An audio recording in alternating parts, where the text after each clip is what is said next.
E se os maiores conflitos do mundo não fossem sobre opiniões diferentes, mas sobre realidades inteiramente diferentes colidindo? Essa é a premissa radical por trás de uma ferramenta chamada Kit Ontológico LEAD 6.0. E é isso que a gente vai desvendar agora. Essa pergunta parece simples, né? Mas ela está no centro de uma questão muito complexa. Como é que mundos diferentes podem coexistir?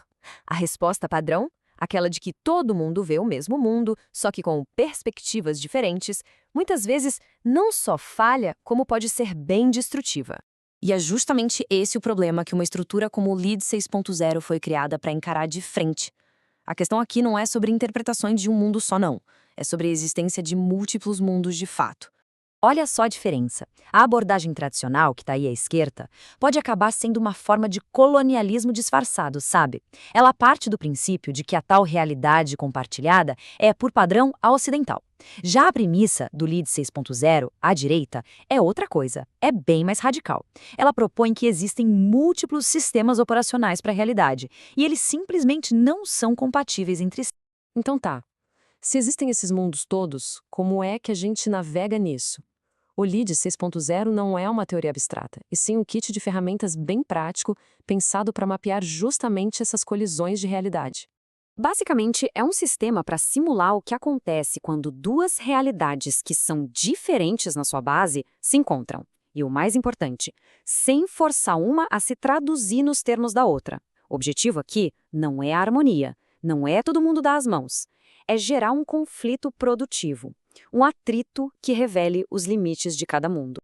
Para a gente ter uma ideia da escala disso, o sistema começa com 7 grandes estruturas culturais, que são chamadas de matrizes. Pense em coisas como Ocidente Moderno, Ameríndio ou Africana Subsaariana.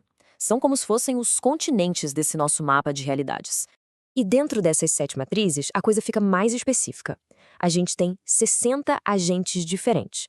Cada um deles representa uma forma bem particular e coerente de ser e de perceber o mundo. E o que estrutura esse sistema todo? 7 conflitos centrais, ou antinomias. Essas são como as falhas tectônicas, os lugares onde os mundos realmente se chocam. Então, o que é exatamente um agente? A analogia do software aqui é perfeita.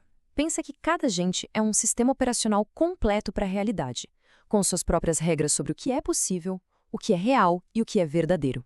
Com esses conceitos em mente, vamos dar uma olhada no que acontece quando esses agentes realmente batem de frente.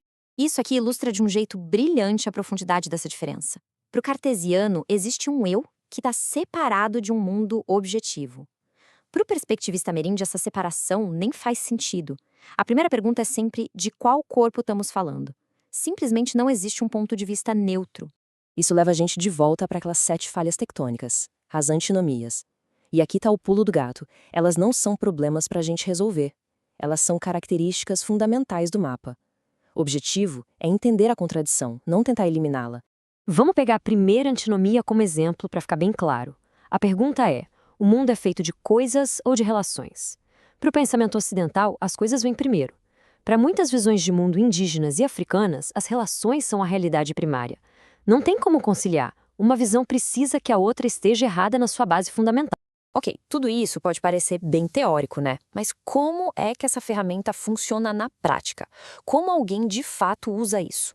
O sistema vem com manuais de implementação bem claros. Um dos mais simples é um fluxo de trabalho para criar um diálogo simulado, feito para tornar esses conflitos mais fáceis de entender por um público maior. É um processo bem direto. Primeiro, escolhe-se um tema, tipo propriedade. Depois, seleciona algumas visões de mundo para colocar em rota de colisão, ativa os agentes numa linguagem que todo mundo entende e, o mais importante de tudo, observa onde a conversa quebra, onde a tradução simplesmente falha. Certo? Vamos fazer um teste rápido aqui. Usando um dos temas que já vem mapeados no sistema, vamos perguntar para alguns agentes, afinal, o que é propriedade? E olha só o resultado da colisão. O cartesiano vê um objeto. O relacionalista ameríndio vê um membro da família. Já o agente Ubuntu nem consegue processar a pergunta porque a premissa de um indivíduo separado da comunidade já é falha desde o começo. Eles não estão só discordando, eles estão operando em realidades diferentes. E tudo isso nos leva à grande conclusão filosófica desse sistema todo, que é uma coisa profundamente radical e, para muitos de nós, bem contraintuitiva. Esse marcador aqui Ele é o coração de todo o sistema. Ele representa o ponto em que a simulação bate num muro. O ponto em que a tradução não é só difícil, mas impossível. E, em alguns casos, até violenta. Incomensurável significa que não existe uma régua em comum. Tentar explicar a Terra como parente, usando a lógica da Terra como recurso, destrói o significado original. É exatamente nesse ponto que a maioria das conversas interculturais vai por água abaixo. E aqui está a grande virada. Ao contrário de boa parte do pensamento ocidental, que sempre busca uma síntese onde a tese e a antítese se fundem numa ideia nova, o LEAD 6.0 rejeita isso.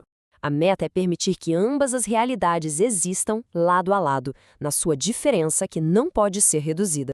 Então, os pontos cruciais para levar daqui são estes. Este é um sistema para mapear e não para apagar as diferenças.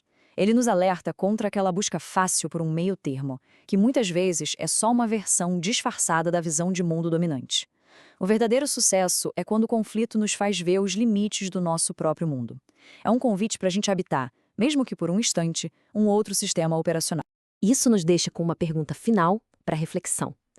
E se o ápice da comunicação não for chegar a um acordo, mas alcançar aquele momento de clareza vertiginosa em que finalmente entendemos a profundidade do abismo que nos separa e aprendemos a respeitá-lo?